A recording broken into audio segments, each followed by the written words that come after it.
नमस्कार, मैं हूं आशीष चित्रांशी और आप देख रहे हैं the news launcher. Mid day मुद्दा में अशोक वानखेड़े, एफस्टीन फाइल्स और ट्रेड डील, ये दोनों प्रधानमंत्री मोदी के गले की फांस बन चुके हैं। लाख कोशिश करें डाइवर्ट करने की, भ्रमित करने की, गुमराह करने की, ध्यान बटाने की, विश्वविद्यालयों में जेनजी को आपस में लड़ाने की लाख कोशिश करें, लेकिन इस बार घूम फिर कर एप्स्टीन फाइल्स और ट्रेड डील, इसका सच देश के सामने आ रहा है। हालांकि इसमें अकेले राहुल गांधी ही मोर्चा संभाले हुए हैं, बाकी कांग्रेस तो एज यूजुअल निद्रा में है, गहरी नींद में है। बीच बीच में बस एक आध बार अपनी उपस्थिति, अपनी प्रेजेंस दिखा देते हैं, नहीं हम भी हैं। लेकिन राहुल गांधी सुबह दोपहर शाम 3 टाइम सवाल कर रहे हैं, एक के बाद एक, किसान से, मजदूर से, जवान से, इंडस्ट्री वाले लोगों से, सबसे मुलाकात कर रहे हैं ताकि देश के सामने मोदी का देश बेचने वाला सच वही लोग लाएं जो डूब रहे हैं मोदी के इस अमृत काल में, जहर में डूब जा रहे हैं। अमृत काल चल रहा है और डूब रहे हैं जहर में, यानी सब कुछ तबाह हो जा रहा है। राहुल गांधी ने कल फिर बड़े मतलब सहेज करके उसको पूरा सवालों को सहेजा और एक सीक्वेंस में 5 सवाल पूछे, मात्र 5 सवाल। कोई ऐसा नहीं है कि पूरा एग्जामिनेशन का पेपर था, 5 सवाल थे। मोदी जी के कोई भी एक भी काबिल मंत्री होते तो सामने आते और 5 सवालों का तथ्यात्मक जवाब देकर के राहुल गांधी की जुबान बंद करवा सकते थे। कम से कम ट्रेड डील पर तो हमेशा के लिए बंद करवा सकते थे कि दोबारा राहुल गांधी कभी सवाल न पूछे। लेकिन राहुल के 5 सवालों के बाद अमित शाह, शिवराज सिंह चौहान, पीयूष गोयल, इनकी बौखलाहट अगर आप देख लेंगे तो अपने आप देश बेचने का सच आपको समझ में आ जाए। कोई जवाब नहीं। राहुल गांधी झूठ बोल रहे, राहुल गांधी गुमराह कर रहे, राहुल गांधी झूठे हैं, शहजादे हैं, साहिबजादे हैं, रईसजादे हैं। इसका क्या मतलब है? राहुल गांधी शहजादे हैं कि रईसजादे हैं कि साहबजादे? अरे आपसे जो पूछा जा रहा है वो बताओ ना भाई। ये बौखलाहट बिल्कुल साफ कर रहा कि मोदी ने इस देश का सौदा कर दिया। मोदी जी का एक इंटरव्यू, फिर एजेंसियों को इंटरव्यू देते हैं, अपने प्रिय एंकरों को। बजट कब पेश हुआ? आज बजट पेश होने के करीब 13 दिन बाद, 12 दिन बाद नरेंद्र मोदी इंटरव्यू देते हैं बजट पर। अब सोचिए आप, इतना आउटडेटेड प्रधानमंत्री चाहिए आपको? बजट पर इंटरव्यू देते हैं और उस बजट के इंटरव्यू में भी ट्रेड डील पर कोई जवाब नहीं देते, कोई फैक्ट सामने नहीं लाते हैं, सिर्फ और सिर्फ सवालों के रटे हुए जवाब जो एक इवेंट का हिस्सा थे। फिक्स सवाल और रटे जवाब, स्क्रिप्टेड जवाब और रटे जवाब। भाऊ को लाइए, सारी कहानी एक एक करके बताएं। स्वागत है भाऊ। भैया हेडलाइन दिखाइए। यूएस ट्रेड डील के नाम पर भारत के किसानों के साथ विश्वासघात। राहुल गांधी ने पीएम मोदी से पूछे ये 5 सवाल। आगे 5 सवाल दिखा देते हैं आपको, पहले हेडलाइन देख लीजिए। यूएस ट्रेड डील के नाम पर किसानों से विश्वासघात, राहुल के पीएम से 5 सवाल। बिल्कुल सीधा एक ही लाइन की हेडलाइन है, इसमें कोई बहुत दाएं बाएं घुमाने को नहीं है। अब सीधा मैं आपको दिखा देता हूं वो 5 सवाल ही।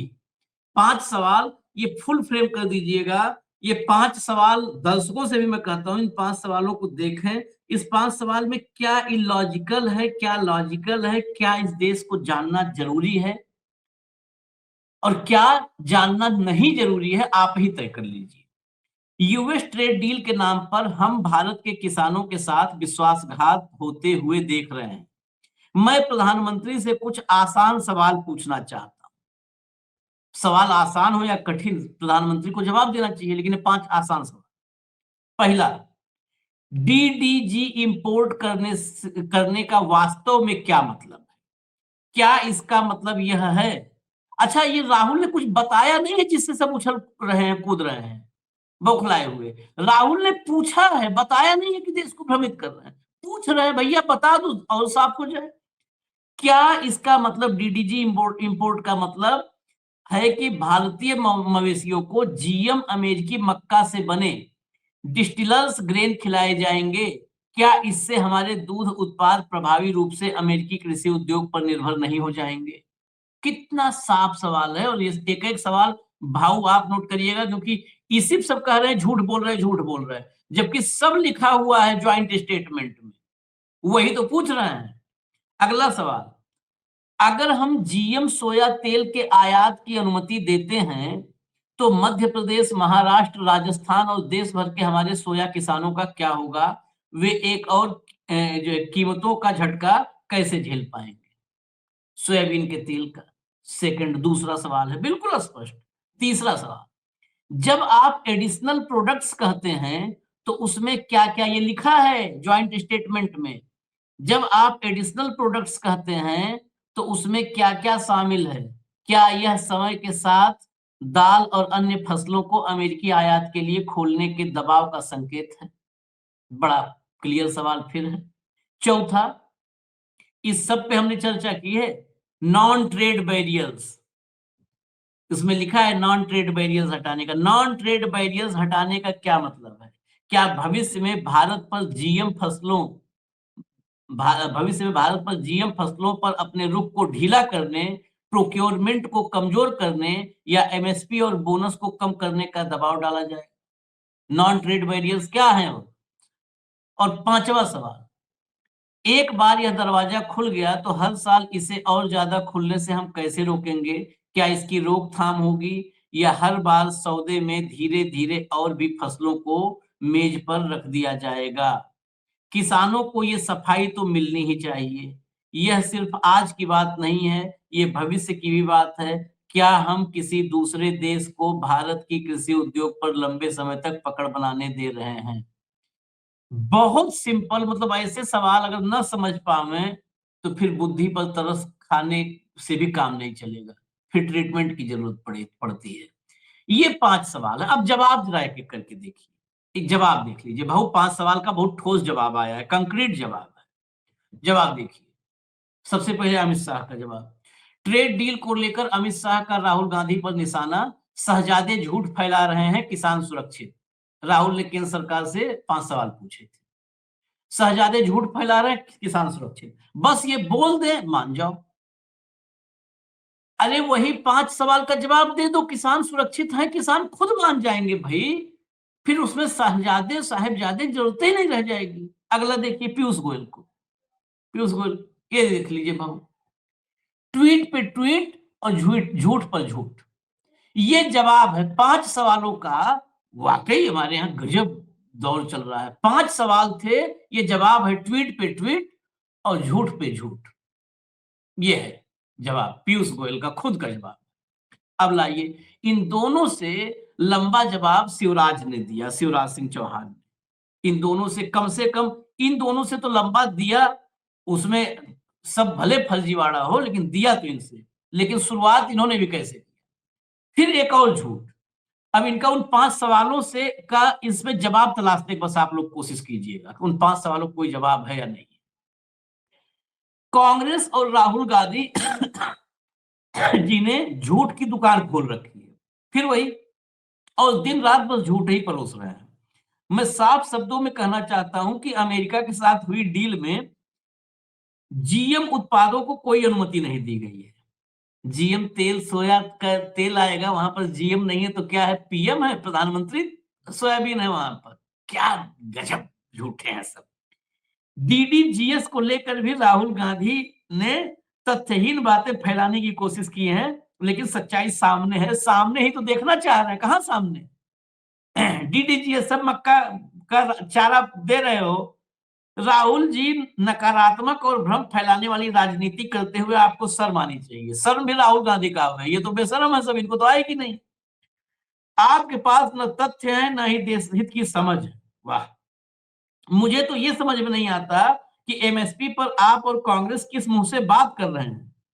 बात ही नहीं करनी चाहिए। याद कीजिए, स्वामीनाथन आयोग की सिफारिशों के तहत फसलों की लागत का 1.5 गुना एमएसपी देने की बात आपने लागू नहीं की और उल्टा संसद में कहा कि इससे मार्केट विकृत हो जाएगा। हमारे आदरणीय प्रधानमंत्री नरेंद्र मोदी जी के नेतृत्व में हमारी किसान हितैषी सरकार ने एमएसपी लागू की और किसानों से कई गुना अधिक खरीद भी सुनिश्चित की है, जो लगातार जारी है। देश समझ चुका है कांग्रेस का चरित्र पूरी तरह किसान विरोधी है, चाहे सत्ता में रहे या विपक्ष में। वाह! अब यहीं पर रोकना पड़ेगा, हमें भाव पास चलना पड़ेगा। इसके बाद अब मोदी के इंटरव्यू पे भी आएंगे, लेकिन यहाँ रोकना पड़ेगा क्योंकि इन तीनों को पढ़ने के बाद बहुत मुझे भीतर। मुझे मुझे हम्म, मुझे अभी हंसी आ रही है, मुझे दया आती है इन पे। आशीष, अब मुझे इन पे दया आती है। दया इसलिए आती है कि जिनको साइकेट्रिक ट्रीटमेंट की जरूरत है, जिनको एडमिट करना चाहिए पागल खाने में, वो सत्ता में बैठे हैं। ये मैं बहुत होशो हवास में और अपनी जिम्मेदारी पे बोल रहा हूँ। गृह मंत्री कहते हैं कि राहुल गांधी झूठ बोलते हैं। क्या झूठ बोलते हैं ये बताने को तैयार नहीं है। राहुल हम्म, गांधी डील में क्या प्रॉब्लम है ये सवाल पूछ रहे हैं। आप सवाल का जवाब दीजिए, काम खत्म हो जाएगा। हम्म, पॉइंट नंबर 1। पॉइंट नंबर 2, अब ये पीयूष गोयल पे। पीयूष गोयल बोलता है झूठ और झूठ, और ट्वीट दिखाता है राहुल गांधी का। तो सच क्या हम्म, है ये तुम बता दो। हम्म, हम्म, हम्म, तुमको हम झूठ बोलेंगे और सच हम बताएंगे नहीं। तो पीयूष गोयल तो पहले ही हमने आउटडेटेड कर दिया है उनको। ये चार्टर्ड अकाउंटेंट किसने बनाया, तो मुझे वो साल का चार्टर्ड अकाउंटेंट की वो एसोसिएशन का चेयरमैन कौन होगा उसको देखना पड़ेगा। क्या हो गया भाई, कैसे ऐसे ऐसे लोगों को तुमने सीए बना दिया जिनको कुछ समझ नहीं है, या समझ है अमेरिका को कैसा फायदा पहुंचाना, या अमेरिका के एजेंट बन के काम कर रहे भारत के मंत्री नहीं है। मैं आरोप लगा रहा हूं होशो हवास में, पूरे जिम्मेदारी के साथ।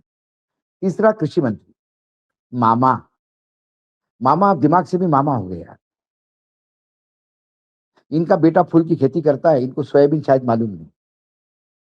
मामा को ये पता नहीं है कि अमेरिका में नॉन जीएम प्रोडक्ट होता ही नहीं है भाई, हम्म। सारा ही जीएम है।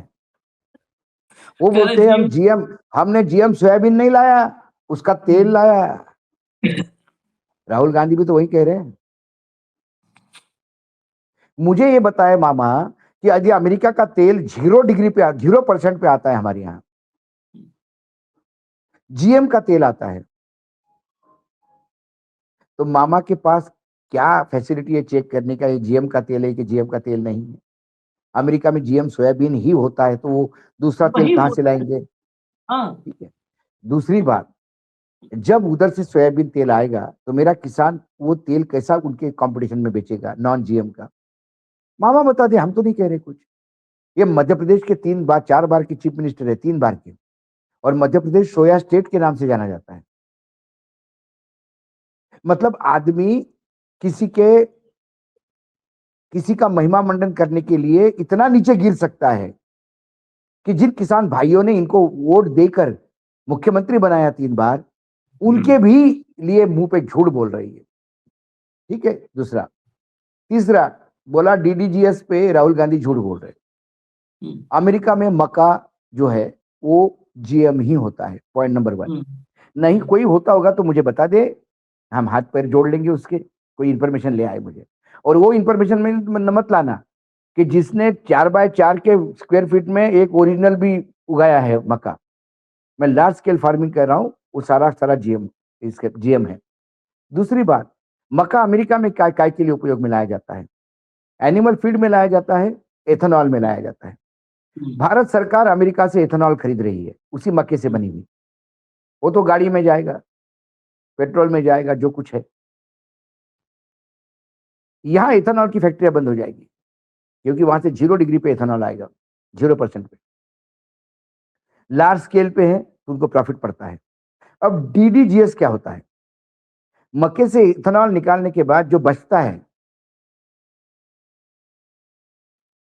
जो हम्म, तेल निकालने के बाद जैसी खली बचती है, वैसा जब इथेनॉल निकलता है तो डीडीजीएस बचता है। वो डीडीजीएस में प्रोटीन ज्यादा होते हैं, और क्योंकि वो जीएम मक्के से बना है, तो वो हम्म, आएगा भारत में एनिमल फीड में। राहुल गांधी जी को एक सवाल और पूछना चाहिए था। हम एनिमल फीड भी खोल दिए हैं तो अमेरिका में एनिमल फीड बनता ही जीएम प्रोडक्ट से है। तो हमारे यहाँ जो दूध की नदियां बहेगी, कैसी बहेगी बताइए आप। अब ये बताएं, सरकार बताए ना, इनके पास क्या डाटा है कि कितना नॉन जीएम सोयाबीन होता है, और वो नॉन जीएम सोयाबीन से निकला हुआ तेल अपने यहाँ आता है सर्टिफिकेशन के साथ। सरकार बताए, खत्म। राहुल गांधी जय जयकार करेंगे मोदी जी की। ये सिंपल सवाल है। तो मक्का आप एथेनॉल और डीडीजीएस के थ्रू ला रहे हैं, सोयाबीन पूरा सोयाबीन तेल की तरफ ला रहे हैं, ट्री नट्स तो आप एग्रीमेंट में ही है, कॉटन आपने ट्रेड डील के पहले ही खोल दिया है, क्या बचा है? फिर ये कहते हैं स्वामीनाथन रिपोर्ट। मैं आज हमारे परिवार की 8 एकड़ जमीन हमारे गांव में है, कोलवाई में। सभी वानखड़े परिवार जो हमारे सारे भाई चाचा सबकी ओनरशिप है उस पे 8 एकड़ में। अभी 12 लोग हैं ओनर्स, उसके चाचा के बच्चे, ये वो सब मिलके सभी के तरफ से मैं अधिकार देता हूं। मामा उस खेत में जो चाहे उत्पाद उगा ले, कपास निकाल ले, अरहर निकाल ले, सोयाबीन निकाल ले, जो चाहे वो उगा ले, एमएसपी पे बेच के मुझे 2.5 गुना प्रॉफिट दिखा दे किसान। यदि वो निकल गया तो जीवन भर मैं गुलामी करूंगा, रोज सुबह उठ के जूते पॉलिश करूंगा, उनके घर का झाड़ू लगा दूंगा मैं। खेती मालूम नहीं है, जीवन में पैसों की खेती करी है आपने सत्ता में रह के? सबको पता है कौन कौन बिल्डर और कौन कौन कॉन्ट्रैक्टर साथ में थे। सबको पता है किसके घर में नोट गिनने की मशीन खरीदी गई थी, सबको पता है। जरा 2 बार किसान के घर में जाके देखिए, 2 टाइम की खाने की व्यवस्था नहीं है उसकी, बेटी का ब्याह नहीं कर पा रहा है, माता पिता का इलाज नहीं करवा पा रहा है, बच्चों की एजुकेशन की फीस नहीं दे पा रहे हैं। गांव में किसानों के बेटे लड़कों की शादी नहीं होती क्योंकि किसान का बेटा इसके यहां खाने के लिए नहीं होगा, क्यों लड़की दे? आपका बेटा तो फूलों की खेती करके बड़े बड़े जगह रिश्ते करवा लेता है, और संगीत में आप थिरकते हो बेटे की शादी में। कृषि मंत्री कहते हो जरा जाके झांकिए, चलिए मेरे साथ, मैं बताता हूं किसान क्या है। 6,000 रुपए भीख देते हो, साल की 500 रुपए महीना, चाय भी पी सकता है कोई उसमें महीना भर की। स्वामीनाथन रिपोर्ट की बात करते हैं और एमएसपी की बात करते हैं। महाराष्ट्र गवर्नमेंट का रूल निकला है अभी, सिर्फ हम 2.5 एकड़ का ही माल, हम तुम्हारे पास 10 एकड़ की जमीन है, 2.5 एकड़ का ही माल हम खरीदेंगे एमएसपी पे, बाकी आप मार्केट में बेचिए। जब स्वामीनाथन की बात आई है तो 1 मिनट लेंगे। किसान इस समय बड़े उद्वेलित हैं। इतना झूठ बोलने वाला आदमी, जो आदमी जिसको बच्चे मामा कहते थे, मतलब ये पता ही नहीं था। अरे शकुनी मामा हो गया, ये कंस मामा मामा और हो गया। मामू का फर्क समझना पड़ेगा। कहते नहीं मामू बना दिया, ये मामा मामू पूरे देश को बना रहा है, पूरे देश के किसानों को मामू बना रहा है ये मामा। क्या कहा कि 1.5 गुना प्रधानमंत्री, आदरणीय प्रधानमंत्री, कुल मिला के इन लोग का शुरू इसी से होता है, सुबह होती है आदरणीय प्रधानमंत्री जी ने कर दिया और रात इसी से हो जाती है आदरणीय प्रधानमंत्री जी ने। क्या कहा? 1.5 गुना लाभ दे दिया है। स्वामीनाथन ने क्या कहा था, मैं 1 मिनट लूंगा, फॉर्मूला क्लियर होना चाहिए, बिल्कुल क्लियर होना चाहिए। स्वामीनाथन ने कहा था C2+50, C2+50%, और इसी के लिए 750 किसान अपनी शहादत दे दिए, दिल्ली के बॉर्डर पर मर गए। और प्रधानमंत्री ने कहा कि मेरे लिए मरे क्या? और मेरे लिए मरे। शंभू बॉर्डर, खनौरी बॉर्डर पर बैठे रहे, गोलियां खाई, लाठी खाई। C2+50 दिया क्या? C2+50 क्या है? C2+50 ही है जब किसानों को भाव ने तो कहा 2.5 गुना तक। C2+50 स्वामीनाथन ने 1.5 गुना कल्पना की थी कि 1.5 गुना मिल जाए, मतलब जितना उनकी लागत लगी उसका 1.5 गुना मिल जाए, मतलब 50% उनको लाभ हो जाए, 50%। C2+50 को और क्लियर समझ लीजिए, C2+50 क्या है? C2+50 में जो कुल लागत है, कुल वास्तविक लागत, वही C2 है, कुल वास्तविक लागत। यहां पर भी सरकार खेल खेलती है। कुल वास्तविक लागत में क्या है वही बता दूं। C2 में है A2+FL=C2। A2 में होता है बीज, खाद, सिंचाई, ईंधन, मजदूरी, ये सब A2 है। जितना बीज में, खाद में, सिंचाई में, ईंधन में, मतलब डीजल लाते हैं ना किसान, ईंधन में और मजदूरी जो देते हैं, ये सब A2 हो गया। FL जो होता है वो फैमिली लेबर होता है, क्योंकि किसान का पूरा परिवार ऐसा तो है नहीं कि परिवार दिन भर खेत में निगम लगता में है। बैठा है। वो पूरा दिन उसकी भी लेबर का कुछ कीमत है। वह तो सुबह सो के उठने से और रात में वहां पर पुतला बना करके पीछे बैठने तक वही किसान बैठा है। तो उसका एक अनुमानित जो है, उसका भी एक लगा लीजिए, जो है पारिवारिक श्रम की अनुमानित लागत एक लगा लीजिए। जमीन, वो उसका खेत है, उस जमीन की दुनिया में कोई भी लेता है, लैंड लेता है तो किराए पे लेता है। एक उसका मिनिमम रेंट, उस रेंट लैंड का होना चाहिए। रेंट, और खेती पर जो पूंजी लगी है, इस पूंजी पर वो ब्याज देता है ब्याज भी किसान। लेता है। इस पूंजी पर ब्याज देता है। मान लिया कि खेती में उसने 10,000 रुपया लगाया और 10,000 रुपए पे उसको 12,000 रुपए में उसने फसल बेच दी और 10,000 का चुकाया उसने ब्याज समेत 14,000 रुपया, तो 2,000 रुपया कहाँ गया? वो तो कहाँ माइनस। लॉस हो गया। और यही हो रहा है महाराष्ट्र जैसे राज्यों में, तो यही हो रहा है, तभी तो किसान कर्ज में डूब के जान दे रहे हैं। तो ये जोड़ करके, मतलब फैमिली लेबर, ब्याज जो पैसा लगाया उस पे ब्याज जो दे रहा है, ये सब मिला करके होता है C2। मतलब ये वास्तविक लागत है, उसकी खेती की वास्तविक लागत है। वास्तविक लागत में आदमी सोचता है वो बीज लिया और खाद लाया, वही वास्तविक लागत है। ये वास्तविक लागत है, वो ब्याज जो भरा। इस वास्तविक लागत पे प्लस C2, ये हो वास्तविक लागत प्लस 50%। इसका जितना लगा है उसका 50% उसको एक्स्ट्रा मिल जाए। इस देश में मैं शिवराज सिंह चौहान को, शिवराज सिंह चौहान जैसे जितने इस कैबिनेट में बैठे हैं, सबको चुनौती देता हूं। किसी हम किसान संगठन को नहीं बिठाएंगे। इतना किसानों के बीच में रह रह करके हमने समझ लिया है। जरा बता दे कोई C2+50 किस किस क्रॉप पर, किस प्रदेश में, किस किसान को दिया है? वो किसान ढूंढ के लाओ, बताओ जरा C2+50 दिया है। वो वही शिवराज सिंह चौहान जैसा किसान होगा जो लखानी, रूपानी, दिलीप बिल्डकॉन की खेती कर रहा होगा। ये हाँ, बात इनका करते बेटा हैं। करता है ना, इनका बेटा फूलों की खेती करता है और करोड़ रुपए कमाता है, ऐसा बताया जाता है। ये मतलब ये देश को ऐसे ये गुमराह ऐसे आप कर रहे हैं। किसानों को गाली दे रहे हैं यार, ऐसा बोल के किसानों और को कहते हैं गाली दे राहुल रहे हैं कि गांधी झूठ किसानों के बोलता है। हित में। कहते हैं बोल राहुल राहुल गांधी गांधी का झूठ छोड़ो, बोलता अरे छोड़ो है। हाँ। राहुल गांधी। आप एक बोलते हो किसानों के हित के लिए किया, किसानों को चुप मूर्ख बनाते हो, उनके पीठ में छुरा घोंपते हो, कृषि मंत्री कहते हो अपने आप को। एक मंत्री कहता है कि डील हुआ नहीं, अभी बातचीत चल रही है। एक मंत्री कहता है कि डील हो गया, हम धन्यवाद देते हैं। दूसरा मंत्री कहता है कि अपने देश के लिए तरक्की होगी। सवाल पूछो तो बोलते झूठ बोल रहा है, सच क्या है ये बताने को तैयार नहीं। सवाल के जवाब दोगे नहीं। अमेरिका से जवाब मिलते हैं हमको, ट्रेड डील अमेरिका से पता पड़ती है, फैक्ट शीट अमेरिका से आता है। इनके पास क्या है? क्यों छुपाते हैं? नरौली की किताब छुपा के रख दो, ट्रेड डील छुपा के रख दो। क्यों छुपाते हैं? किस बात का डर है? यदि अपने कुकर्मों का डर है तो लाइए पब्लिक में, और सत्कर्म किए हैं तो आइए पब्लिक में।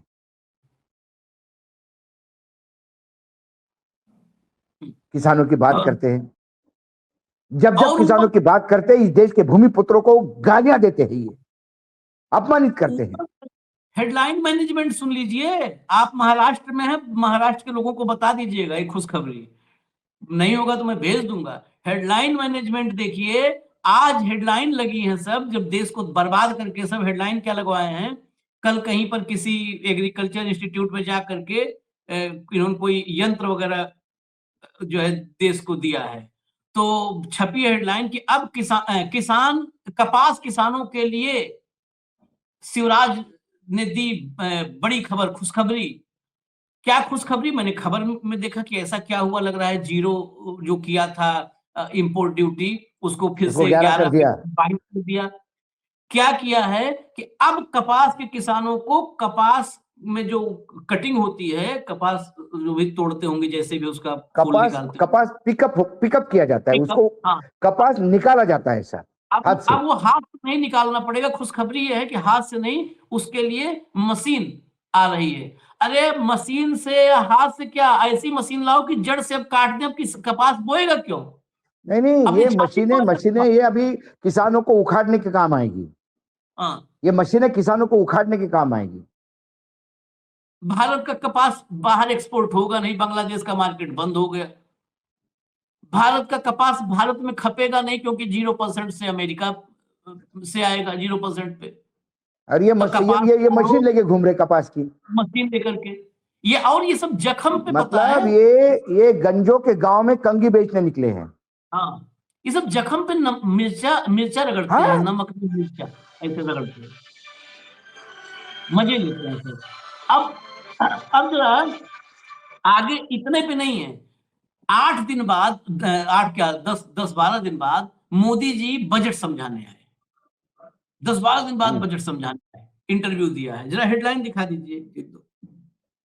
देखिए, मैं कभी पूरी तरह संतुष्ट नहीं होता, पीएम मोदी ने बताया इसके पीछे की वजह। यही सबसे बड़ी दिक्कत है कि इतनी तबाही के बाद भी संतुष्ट नहीं होते हैं आप। एक इंटरव्यू इससे पहले हमने सुना था, साल भर पहले, कि मेरी रिस्क टेकिंग कैपेसिटी अभी पूरी देखी नहीं है दुनिया ने। जब वो कहा था कि मेरी रिस्क टेकिंग कैपेसिटी अभी दुनिया नहीं देखी है, तभी से हम डरे थे और आखिरकार दिखा दिया देश को बेच के। अब कह रहे हैं कि मैं कभी पूरी तरह संतुष्ट नहीं होता, मतलब अभी भी संतुष्ट नहीं है, अभी सौदा करके भी संतुष्ट नहीं है। अब वहां नहीं से नहीं, जब तक संतुष्ट वाईफाई इसलिए आना नहीं है। बैठा देंगे। नहीं नहीं, संतुष्ट इसलिए नहीं है कि अभी तक किसान बचा कैसे। 100% किसान एलिमिनेट नहीं हुआ। संतुष्ट ये हुआ है कि अभी तक पूरे एयरपोर्ट जो है वो अडानी को नहीं गए। अभी भी 2-4 पोर्ट जो बचे हैं वो अडानी के पास क्यों नहीं गए। विभिन्न अडानी अडानी जी के ऊपर का जो वारंट है अमेरिका ने क्यों नहीं अभी खत्म किया। संतुष्ट नहीं है, बहुत सारे काम बचे हैं। एक संतुष्ट और नहीं हेडलाइन है। देखिए, एक और देखिए, अभी इतना ही नहीं है ना इनकी। वो तो पूरा इंटरव्यू है, लेकिन उसमें कुछ हिस्सा जो दिखा, उस समय लंबी बातचीत के बाद भी व्यापार समझौतों पर नहीं लगती थी मुहर। मैं उस समय से आगे बढ़ते नहीं। पीएम मोदी ने मनमोहन सरकार पर निशाना साधा कि उस समय लंबी बातचीत के बाद भी व्यापार समझौतों पर मुहर नहीं लगती थी। इसकी एक ही वजह है, बस खाली आप लाइनों को समझिए। मोदी जी बहुत सच्चे आदमी हैं, क्योंकि उस समय एक पढ़ा लिखा अर्थशास्त्री प्रधानमंत्री था। वो समझौतों पर बातचीत करता था कि तुम्हें क्या मिलेगा, हमें क्या मिलेगा, तो मुहर नहीं लगती थी। अब एक ऐसा प्रधानमंत्री, उसको पता ही नहीं है कि उसको बाइडेन सलाह दे रहा है, तो उसको हंसना है कि उस पर चुप रहना है। ऐसा प्रधानमंत्री है जो ट्रेड डील पर बातचीत करता ही नहीं है। तुम बना के दे दो, हम साइन कर देंगे। हैं? तुम बना दो भाई, बना दो, इसमें हमको नहीं हेडक दो, बना लो तुम अपना। अमेरिका तुमको करना है ट्रेड डील, बना लो, बना के हमको भेज देना, हम वही ट्वीट कर देंगे। कह रहे हैं मनमोहन सिंह के समय में चर्चा होती थी, लेकिन ट्रेड डील नहीं होती थी, कोई डील नहीं होती थी। हमारे समय में डील हो रही है, तुम्हारे समय में चर्चा नहीं होती है, इसलिए डील हो रही है। वन वे है, अमेरिका जो मन करे लिख दे, तुम दस्तखत कर दोगे। जब सुना दीजिए एक रिएक्शन, फिर भाव से लें comment final. Yeah, the interview of the Prime Minister has not answered any substantial questions. He's just touching the periphery of all the issues. He's just making vague statements that the government is committed to this, that the government is going to do this, the government has done well, that we will not leave them. Usual rhetoric rather than any pinpointed, accurate statements. The most important things being that the Prime Minister has not addressed the most important issues raised by Mr. Rahul Gandhi inside the parliament. 3 issues were raised by Mr. Rahul Gandhi. One is about the Epstein files. The second being the book of issued book released by or withheld by the Ministry of Defense, Mr. Naravane's book, which spoke about the problems or which spoke about the instructions to the army chief when the Chinese were at our border at Rechin La. The third being the agreement that has been negotiated with the US government. These 3 are the most important issues. When it is the Epstein files, everybody is at a loss to understand how a convicted sex offender can be central to the talks held by Mr. Harinder Puri, who is now a minister. At that time, he has invoked the name of the Prime Minister. He said he is going to arrange meeting, and Mr. Anil Ambani is embroiled in a 40,000 crore scam, and he seems to have followed the instructions given by Mr. Epstein on how to launder money, how to set up shell companies and divert funds. He has did exactly the same thing. No action against him. To top the cake, he has been awarded the Rafael contract. 3 मुद्दे, interview में कोई जवाब नहीं है। Interview में बहुत सही analysis किया कि खाली वेग, मतलब कुछ भी लंबी हम करेंगे। ये स्टेज इंटरव्यू था।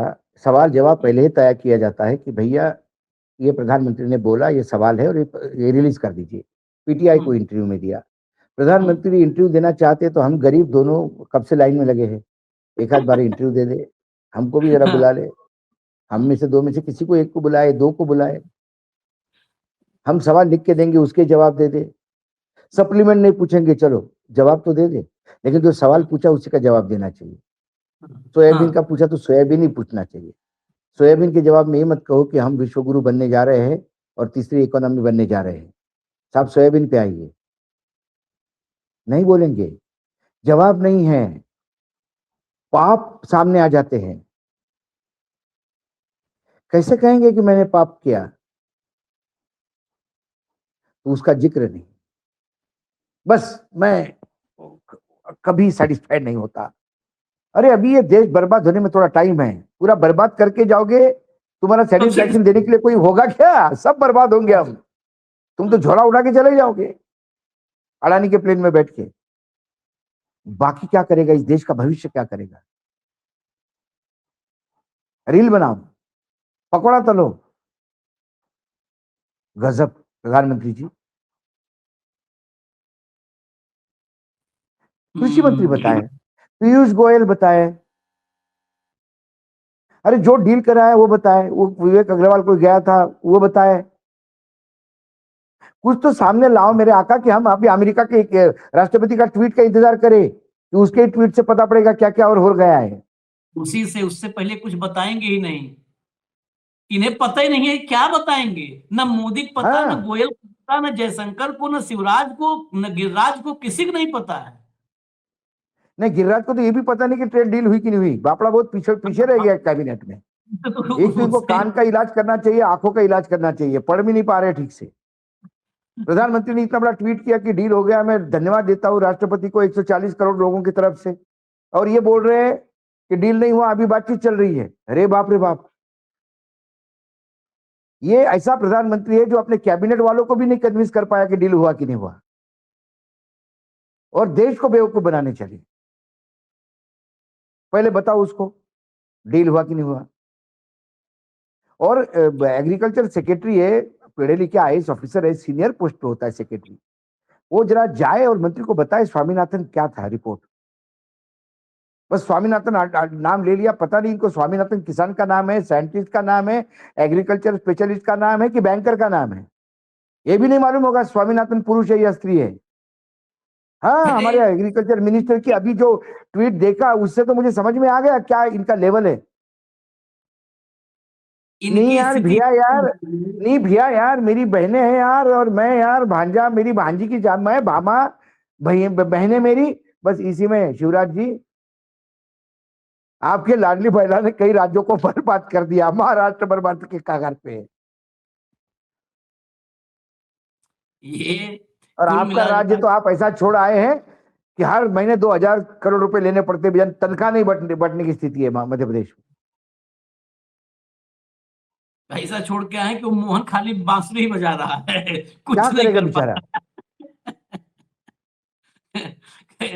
चलिए इजाजत दीजिए स्वामीनाथन साहब, अगर देख रहे होंगे, उनकी आत्मा देख रही होगी, रूह देख रही होगी, तो इन सबको हमको माफ करिए स्वामीनाथन जी, इस देश में हमने नहीं सोचा था कि ऐसे भी कुपढ़ लोग आएंगे सत्ता में जिनको ये भी पता नहीं कि स्वामीनाथन जी क्या कह रहे थे। माफ कीजिएगा। किसान आंदोलन की हवा निकालने के लिए जब मोदी ने स्वामीनाथन को देश का सर्वोच्च सम्मान दे दिया, तो लोगों को लगा कि वाह वाह वाह, ताली बजेगी, ताली बजेगी। भाई किसानों, स्वामीनाथन कोई आज तक हर किसान की जुबान पर जो स्कूल न गया हो वो भी स्वामीनाथन आयोग की रिपोर्ट जानता है कि स्वामीनाथन लागू हो जाएगा तो हम लोग सुखी हो जाएंगे, हमारे घर में सुकून की 2 रोटी आने लगेगी। स्वामीनाथन को जब इतना बड़ा सम्मान दे दिया मोदी जी ने, तो स्वामीनाथन जी की बिटिया ने सरकार को जो कहा था, स्वामीनाथन जी की बेटी ने कहा, उनका ऑफिशियल स्टेटमेंट बता रहा हूं, कहा कि ये सम्मान मेरे पिताजी की खुशी के लिए नहीं हो सकता है। जो उन्होंने कहा है वो तो किए नहीं, इतने किसानों की शहादत हो गई। जो मेरे पिताजी ने जो रिपोर्ट तैयार की, जो इस देश के किसानों जिस को जिस रिपोर्ट के लिए वो सम्मानित किए जाते हैं, उसी रिपोर्ट को एक्सेप्ट करने को तैयार नहीं है। मतलब क्या शोकांतिका है इतना पागलपन। मतलब मैंने कहा ना कि साइकेट्रिस्ट की जरूरत है, मनोवैज्ञानिक को लाना पड़ेगा, इनको चिकित्सक के पास भेजना पड़ेगा। हो सकता है इलेक्ट्रिक की शॉक वॉक देने से कुछ केमिकल लोचा ठीक हो जाएगा। नहीं, ये नहीं ठीक होंगे, घनघोर है ये नहीं ठीक होंगे। हमें मनोवैज्ञानिक के पास जाना है कि हम ऐसे आदमियों को चुनते कैसे, हमें जरूरत है। इन्हें नहीं ठीक कर, इन पे हम क्यों अपना ऊर्जा जाया करें कि नहीं। इनको ले जाए। अब तो मैं जनता को, जनता कहाँ चुनती बेचारी। जनता ने 2013 में किया, उसके बाद जनता कहाँ चुन रही है। अब जनता ही पूछ रही है कि वोट नहीं दिया तो भी जीत कैसे जाते हैं। हाँ, तो फिर जनता इलाज करे, फिर जनता हाँ, इलाज हम यही कह रहे हैं। इलाज नहीं कर पाएगा, फिर हमारा काम सच्चाई सामने रखनी है।